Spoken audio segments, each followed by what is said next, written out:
Hey, what's going on, everybody? This is your boy Al Qualls, host of Guys Talking Sports, and we're back. I know it's been it's been months since 2014, end of 2014, since the last time we spoke, but just let you know that we're back and we're gonna kick things off.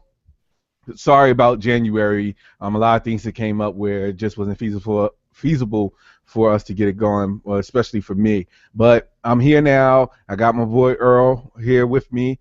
So we'll just start it right now. So welcome again to Guys Talking Sports, where we just talk about all sports, NFL, NBA, any type of sports, you name it. We'll bring up soccer if we even have to. So again, I want to introduce my guest with me, Earl Ross. Earl, say hi to everybody.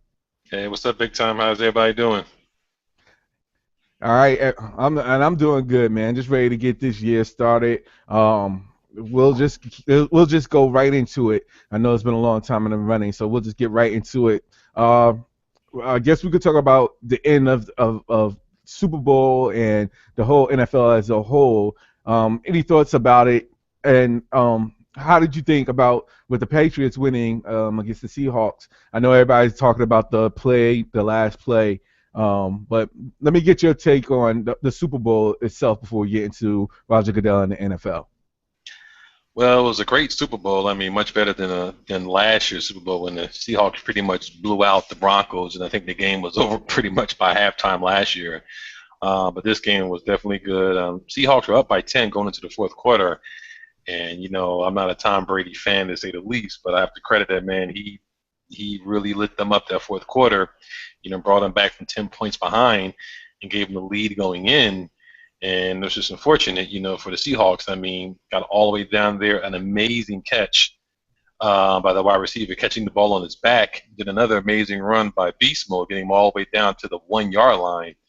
And it's unfortunate that they just couldn't punch it in after that. Yeah, I completely agree. I thought I definitely agree with it being better than last year. I really thought that this was a game to be watched. Like you said, I'm also not a Brady fan, but I have to give credit where credit is due. He stepped up when it was time needed, and it got the Patriots to win. Got the Patriots to win. Disappointing for the Seahawks, and I know disappointing for the fans, of course. To be honest, I do give where credit is due. I have to say this. The one person I'm happy for out of all this was Darrell Revis for finally winning a Super Bowl ring.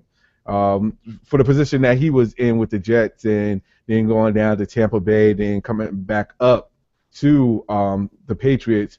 I mean, it was a good situation for him. Ideally, put him in the right place at the right time.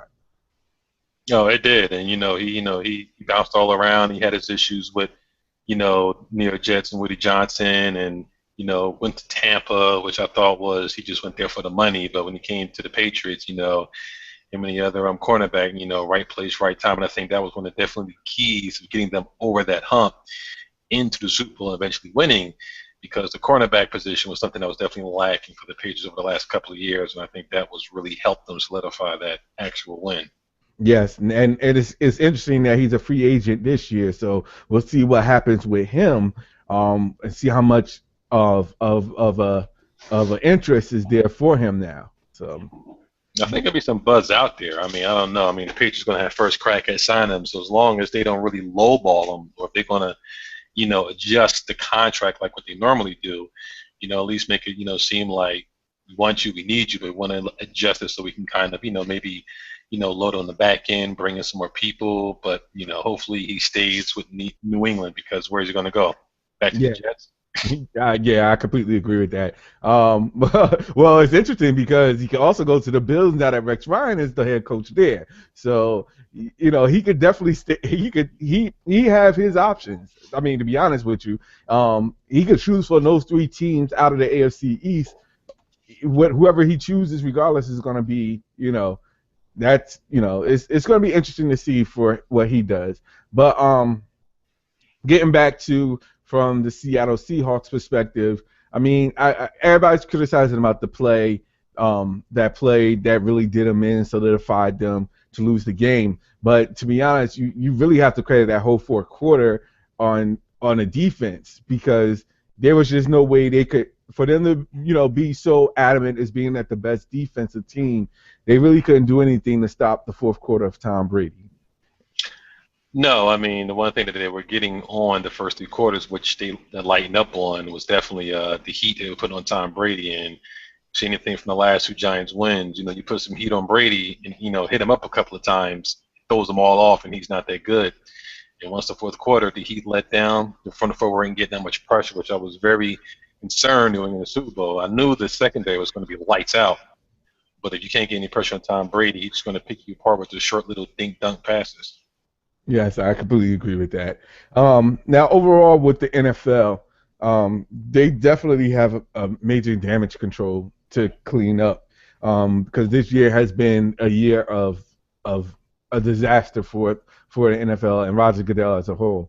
Um, how can they prevent this? How could they make changes so that next year, wouldn't be so? If anything was to happen, it wouldn't be so bad. I mean, you have to think about it. They have to do some disaster recovery to prevent certain things like this happening again. Of course. Yeah, I think, the brand got hurt because, Roger Goodell per se was, judge, jury, and executioner, and he just, I think, poor lacking on some of the judgment calls that he made, starting first off with the Ray Rice, and then trying with the Adrian Peterson, and then everything subsequent afterwards was just one thing after another thing, and then the Patriots win the Super Bowl after the whole deflate gate. So it's like I think there's going to definitely be some power wrestle from him with the next collective bargaining agreement from the player's perspective, and I think he's going to have to give up some bit of control because, I mean, for the Ray Rice perspective, he gave him the 2 game suspension, even though, depending on how you want to look at it, they saw the video, didn't see the video, who knows? But then you're going to sit back there and retroactively suspend him for the whole season, which was wrong, and he did win his appeal, but who's going to sign him? But regardless of that, this was one bad thing after another, and I think he's going to definitely going to lose some type of control, and something's going to have to change from the commissioner's perspective because at the end of the day, it's the brand is bigger than any of them, even Roger Goodell. Yeah, I agree with that. But I also have to say that with players nowadays, I mean, I would not be surprised if Ray Rice does get signed with another team during the summer. And the reason why I'm saying it is because you have to look back at all the past instances where people got re-signed after something happened. For example, this past week, I think Richie Incognito got signed to the Bills. And after that whole bullying thing debacle in Miami, with Michael Vick, of course, with his incident with, and he was sent to prison and brought back. So, and he's in the NFL. So I would not be surprised if Ray Rice, I wouldn't not be surprised if Ray Rice gets signed sometime during this summer. I would not be surprised if. I mean, I have a feeling that he will get signed at period, but I wouldn't be surprised if it be as soon early as this summer. Yeah, I agree. I agree that he's probably going to get re-signed. Whether or not it's going to be this summer or it's going to be mid-season, I don't know. But I think the person's probably going to get signed as soon as he's even readily available is going to be Adrian Peterson That because is, his infraction was bad, but given a perspective from what he did with his own son, and I think he just kind of just went a little bit overboard as opposed to Ray Rice, where he just co-cocked his wife when she passed out. Someone's going to pick up Adrian Peterson. They're probably a little bit slower with Ray Rice because you're going to have to team's going to have to figure out is he worth the headache? Just like someone had to figure out was Michael Vick worth the headache? And then if they sign him, they're going to get him at a bargain basement deal. Actually, they're going to get Adrian Peterson at a bargain basement deal. So there's going to be teams that's going to be, want to take a crack at, probably both of them. But I can see Adrian Peterson being picked up probably, I think April is when he's available to be reinstated. Yeah, I can definitely see somebody picking him up as soon as he gets reinstated. yeah, I completely agree with that as well. That's just, I mean, it's just the nature of the business, basically. And all morals put aside, it's still a business, and teams are still going to try to get the best player that's available, no matter what situation that person has been in. So we'll definitely see how that turns out when free agency hits in the summer. Um, yeah, when free agency hits, when it starts. Um, overall, Roger Goodell, you know, is he just has a lot of things that he has to work on by the time next season rolls around. And I would not be surprised if he has it together, like you said, or at least to by the next collection, the bargaining agreement. So it'd be very interesting to see how the NFL shapes up. Yeah, I wouldn't be surprised if he has like somebody like a maybe independent counsel to kind of, look at a lot of these different, infractions that might come across. Because a lot of these things was more personal conduct or something that the NFL is not readily used to dealing with on an open, an open book. Usually these things are behind closed doors and the team can kind of, sweep it under the rug. But this stuff was like, out in the open, videotapes, everybody could see it. So the NFL just wasn't equipped to handle that type of heat. Yeah, and I agree with that. Just hopefully that's something that they can learn to control down the road. Now, jumping ships sports, real quick. Um, you heard about Tiger Woods withdrawing. Uh, what's your take of his legacy right now, as a whole? Because truth is that right now with him not even playing, like nobody's really paying attention to golf like they was when Tiger Woods was playing.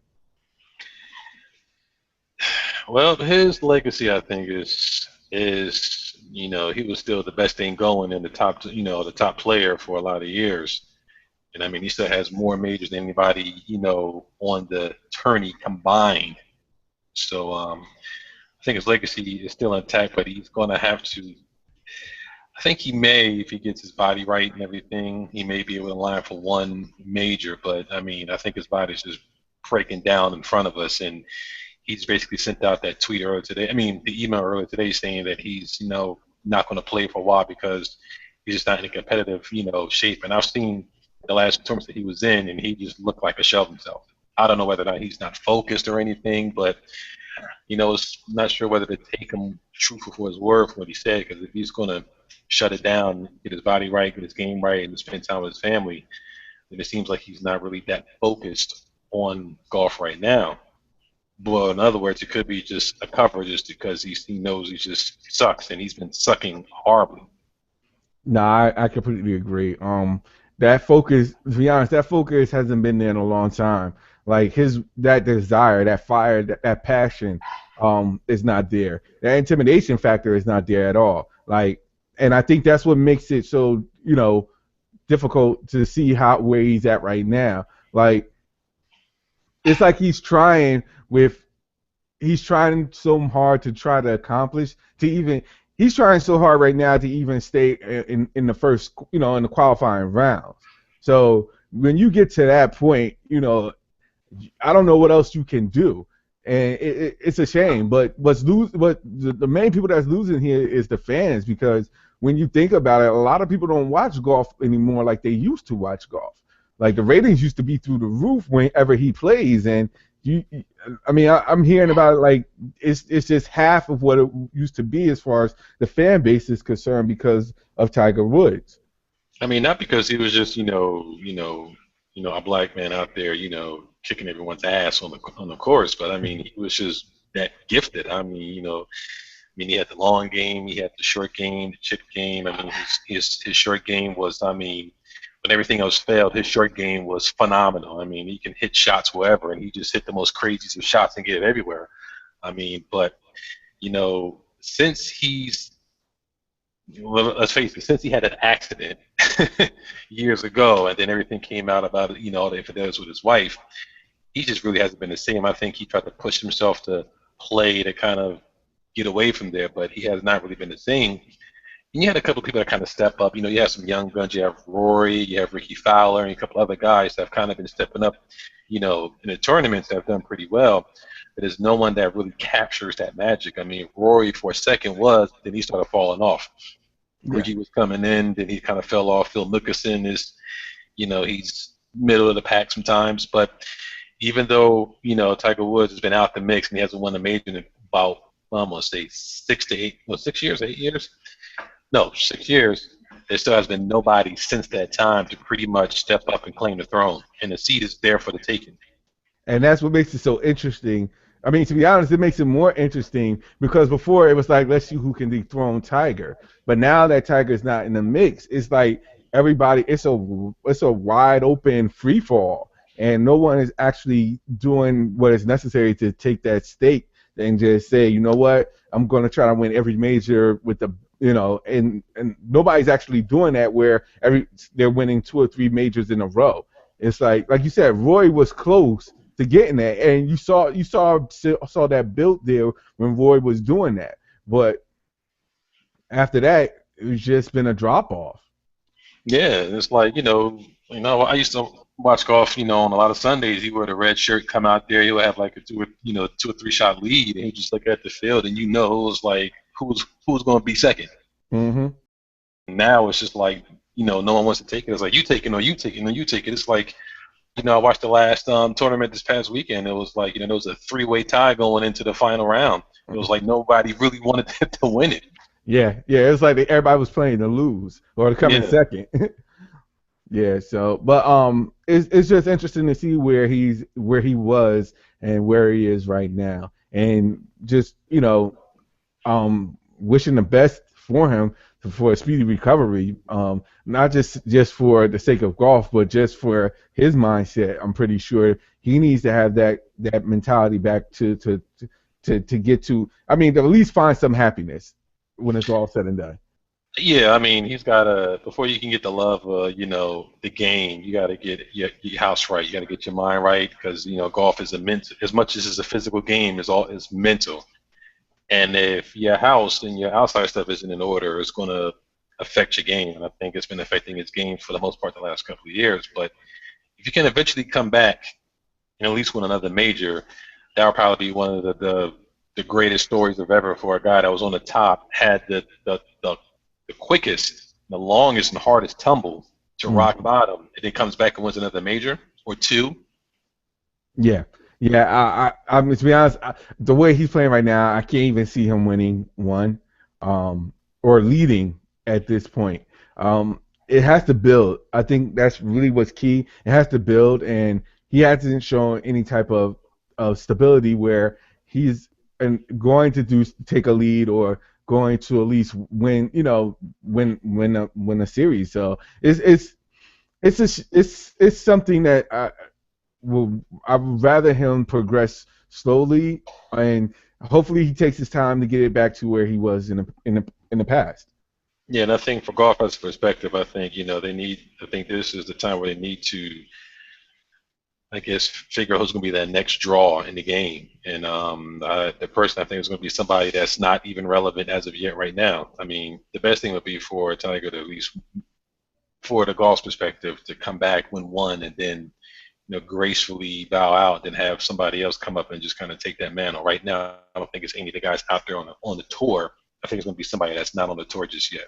And it's funny because I think that the golf world is waiting for Tiger to come back and actually win. I think that's what they're waiting on. Like unless Tiger says like, you know what, I'm hanging it up. My body can't take it anymore. You know, I just don't see. That's what I'm seeing that the people of golf, like, they're just looking. It's like they're waiting for something to happen or someone to do something, and is no one is taking an opportunity to do something at this point. No, because they're seeing the ratings drop. I mean, they're seeing the purse is still going to be up there, but eventually, if that big draw is not there, the commercial endorsements are going to be there. There's nobody really in there getting people engaged and watching. The purses drop, the money drop, the viewership drops. I mean, when Tiger Woods was at the top apex of his game, I mean, he tripled the drop for everybody. Everybody was making money, Completely making agree. making Completely agree. big money. Completely agree. Well, um, all right. Well, let's shift gears again. We'll talk more about Tiger somewhere down the road. But let's get into what's going on right now, which is of course the NBA All Star Game, which is out in New York City, of course. Uh, what is your sense about the NBA? How the first half of the season? Like, are there any surprises? Any, you know? I guess the main surprise would have to be probably Atlanta's play.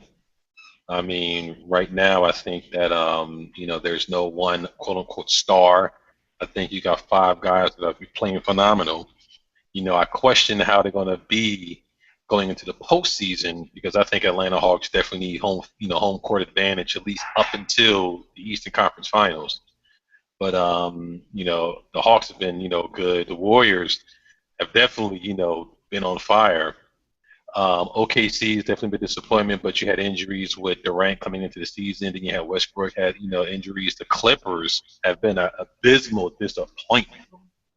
That's probably the most surprising and shocking out to me at all. It's funny that you mentioned that because I was talking with someone the other day about them, and I said, for a season where, with the whole Donald Sterling thing, and you know, I really had support for them, especially last year, of course, when they was in the playoffs. I said, I can understand what they're trying to do, and it's this is, all this is going to do is just take them to that next level. Donald Sterling's out of the way. Doc can do whatever now without having that weight on their shoulders. And of course, what Sterling did, I mean Adam Silver did, as far as the whole Sterling situation, was remarkable. But I never thought it was going to be this bad with the Clippers. I really didn't.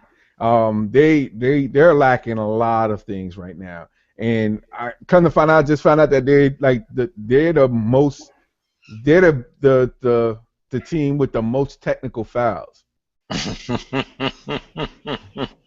Well, And that's shocking coming from from a team who's their coach. yes, yes. Well, I'll put it like this: any team that has Matt Barnes, they're gonna lead it. They're gonna be right up there with technical fouls. Nothing against Matt Barnes, but he get you can get technical. Every time I see Matt Barnes, it seems as though he has at least a technical foul. That's just my opinion. Yeah, but And the whole thing with the Chris Paul situation, I got it. That I mean, that was out of frustration. I'm not even, the whole thing about it being sexist is completely crazy. It doesn't make sense at all. Like, he was saying it out of respect of her being a referee, saying that this may not be for her, as far as the referee may not be for it, just like anybody. I just found that to be going over the top with people saying what they were saying about him being sexist. It has nothing to do with that.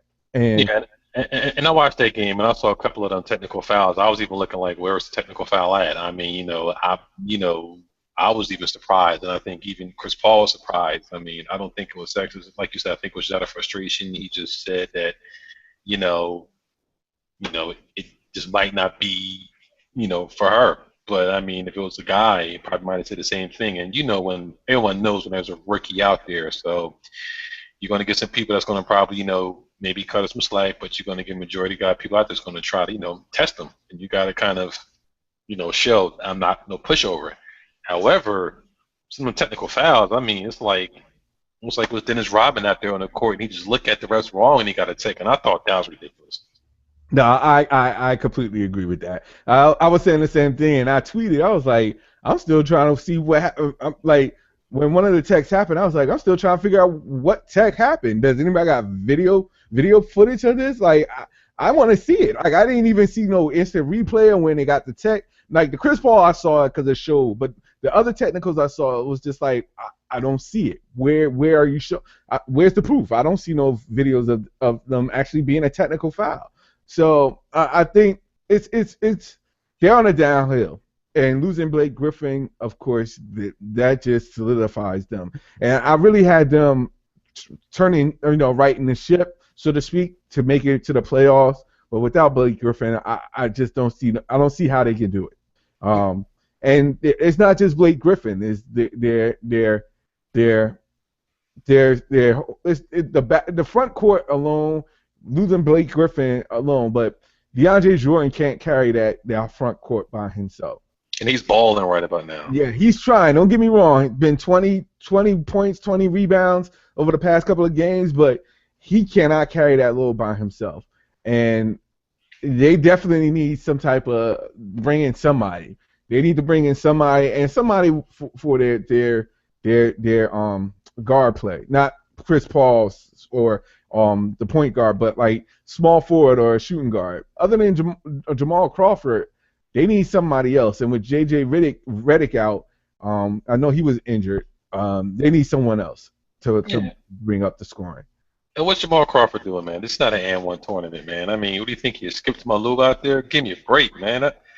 It's a mess, and I think they lack mental toughness, and I think that the brain trust over there, they're going to have to pull a move. There's going to have to be a trade because right now that team as it is not mentally tough. Every time they whine and complain about everything. Yes, that is true. That is true. They whine and complain about everything, and they definitely need to get their act together one way or another. Um, And I got a message out there from my boy Ray Allen. Jesus Shuttlesworth, stay away from the Clippers, man. If you think about coming back, stay away from the Clippers. yeah, the Clippers were definitely one of the teams that were there was interest there on both parties. So I really thought that he was going to really return back to the Heat. But if he goes to Cleveland, I, I, I, I don't even want to. There's no reason for him to go to Cleveland unless he. I mean, basically, you're just trying to say the best chance for you to win a championship is with LeBron. They already have the shooting guards and small forwards they need in Smith and Shumpert. Where your touch is going to come in? Yeah, they're gonna bring Mike Miller off the bench. What you gonna do then? Exactly. Like I, you want to play. I understand. Like basically, if you go to Cleveland, you already know that you're just gonna chill on the. I mean, you're gonna get your minutes, of course, but we already know that your purpose is to just try to win another championship, and you believe Cleveland is the best chance to give you the championship. To be honest, I would see him more. It'd be interesting if he chose the Hawks. Add another shooter with Cal Korver. That is, and then you bring somebody in with some championship experience that's been in there, some mental toughness, because you know, I mean, that would be interesting. Yes, very much so. I mean, because going to back to Miami is not going to help them at this No, point. no, no. They, Um, they got a lot of holes right there. definitely. I mean, to be honest, other than a couple of teams, four or five teams tops in the East, everybody has holes. And it's just everybody else has holes, and I'm really waiting for this trade deadline because there has to be some type of major trade coming down the pipe. Otherwise, it's just going to be another. The East is just going to be another same year over and over again, like five teams, and then the rest. You know, Yeah, it's really bad. It's really bad, and unless they do something, and I don't know what, unless teams do something, and I'm not even going to get into the Brooklyn Nets at this point because that's just going to put me way over the top. But as far as the Eastern Conference is concerned, they really need to do something. Now, Adam Silver just said himself that he needed to do, he was thinking about doing a new format in the playoff system to change it up with three division teams and the the I forgot how the format goes, but it was something interesting that he said about considering a new format on the playoff teams. really. Okay. Yeah. He said that's something that he would consider. It's something about the three division champions, and no, the six division championships, and it's a bracket with the top 10 teams or something like that. And top 10 teams from both with the best records from both conferences, and then just play it down that road. It was brought up, so it's something for them to take a look at. Yeah, I think that eventually it probably will be tweaked to a certain degree, but I mean, yeah, I mean once you get past, once you get past, the Hawks, Chicago, Cleveland, maybe the Wizards, depending on the night. Then who's else out? Toronto, but I'm not a believer in Toronto right now. I think that's just all smoke and mirrors. But outside of that, Who else? Yeah, no, I gave those the top five: Hawks, um, gosh, Hawks, Raptors, Wizards. Not in this particular order. Hawks, Raptors, Wizards, Bulls, and Cavs. That's pretty much it. Oh, nope, nope, nope, nope, nope. I gotta give credit where credit is due. Milwaukee Bucks. I have to, Jason Kidd, and I do have to say this. Jason Kidd is a smart guy. I give credit where credit is due. He knew the outcome of the situation was going to be in Brooklyn. He said it wasn't for him. Give me the control with Milwaukee. I could turn that team around, and he's doing a good job. I can't even knock what he's done. And I was so upset when he left and how he left. But you have to give credit where credit is due. Milwaukee Bucks is playing good basketball. We're a Mm, young team, and it's just a matter of time before they reach that next level in the same talk with the Wizards and the Raptors. So I have to give credit where credit is due. yeah, Um, I never thought that when they brought bringing over KG and Paul Pierce over there. I never thought that was a good mix at all with Jason Kidd. Because I mean, here's somebody that you was a peer and you competed against a year ago or 2 years ago. Now it's coaching you. That never seemed like it was going to be a good fit.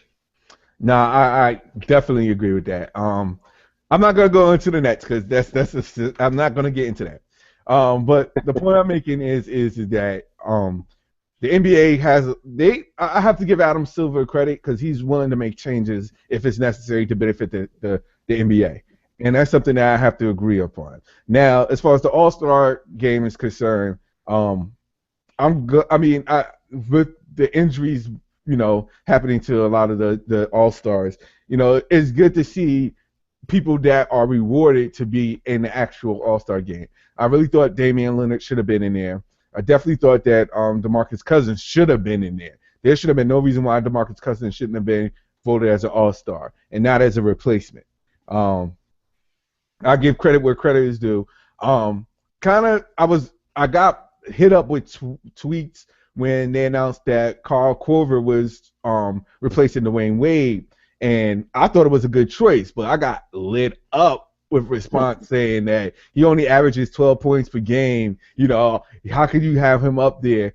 And to some credit, some people said that Brandon Knight should have been an All Star, which I completely agree. But I got lit up with a lot of responses, and I just thought that it was just something that I I'm gonna be honest with you.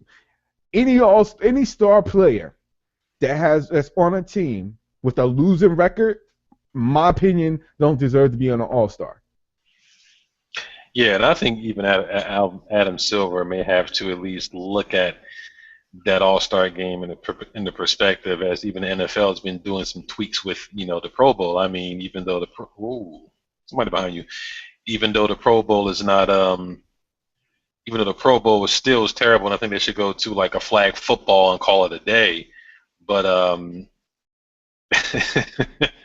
I think that they're going to have to look at it because as long as you have your starting five picked by the fans, they're always going to pick who they want, even though that person is maybe not been having the best season or maybe he's even hurt. They're going to pick who they want.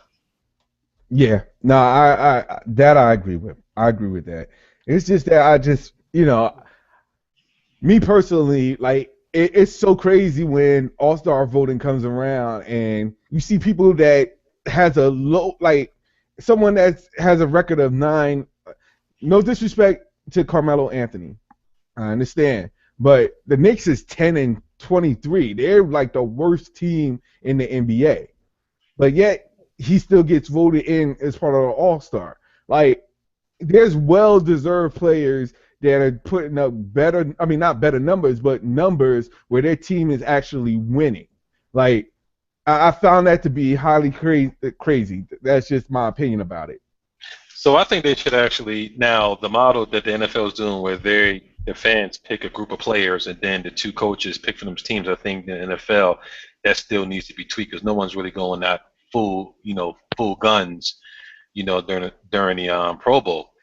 However, I think that approach might be a little bit better for the NBA because then you can get the pool and then you're gonna have a coach for each team and then let that coach pick who they want.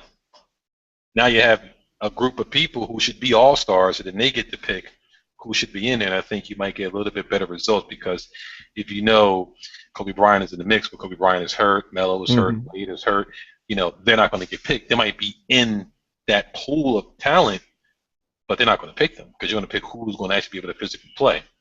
Yeah, Even if no, Melo, even if Melo gets put in that pool, but he might not because he's hurt. no, I agree with. I can understand that, but like I said, Adam Silver is doing what he can to at least make it interesting to come up with different ideas, and I gotta respect a person that's willing to see what can I do to make the product better for the fans. And I think eventually it's probably going to come down to that. I think eventually you're going to see, not even be an East Coast, West Coast kind of thing. You're probably going to eventually see a mixing of everybody, and then you just pick, the best teams, which I think will go because then it'll be more like it'll feel more like a pickup game than it feels like East, versus West. Yeah, it's similar, like you said, similar to how the NFL does it. Some with choosing a certain players on certain teams. Yeah. And it's funny because they do that with the Rising Skills, the skills challenge with the Rising Stars challenge with the freshmen and the sophomore, the rookies and the sophomores. They did something similar to that, but now they changed it to where now they just pick a pool of those rookies and sophomores and make a team out of it for like whoever the announcer is. So it is very interesting to see how that's going to play its role down the line. So Yeah, it'd be very interesting. And also games this weekend, so I'm only interested about the skills challenge and the 3-point competition. no, yes, yes, that's to be honest, that's really what I'm interested in about. I don't even want to see the dunk contest at this point.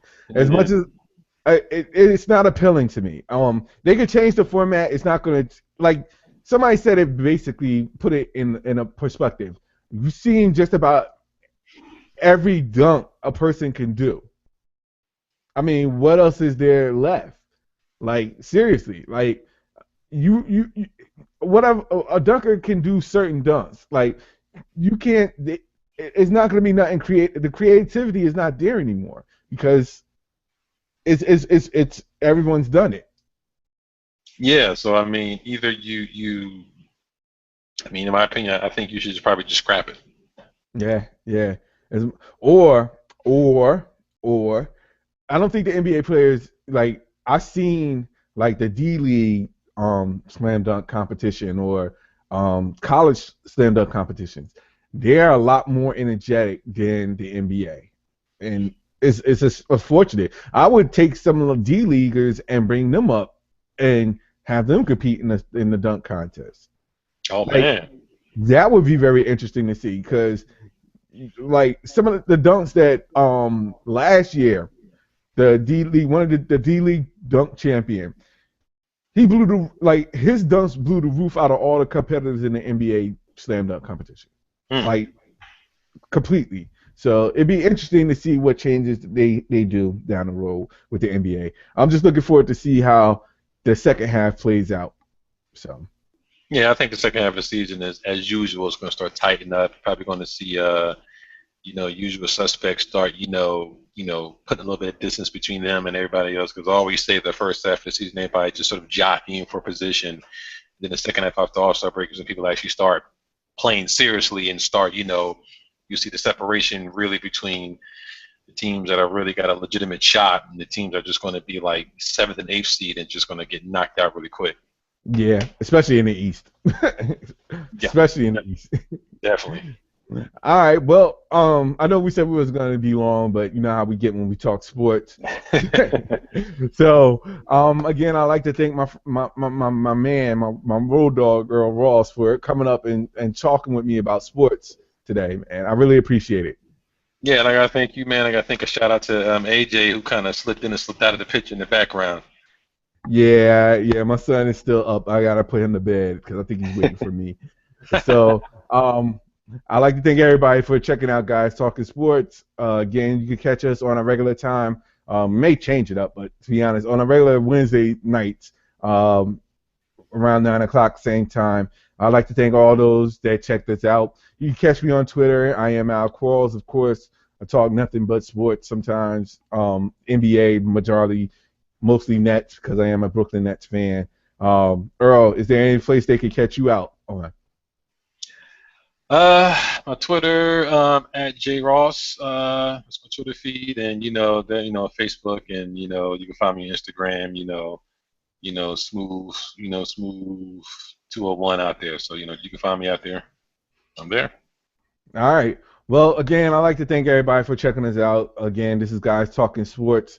I have to put everything back up on iTunes, of course, and on the podcast. But you can catch us in again. We'll talk more sports next week. Again, this is Al Qualls, host of Guys Talking Sports. Be good.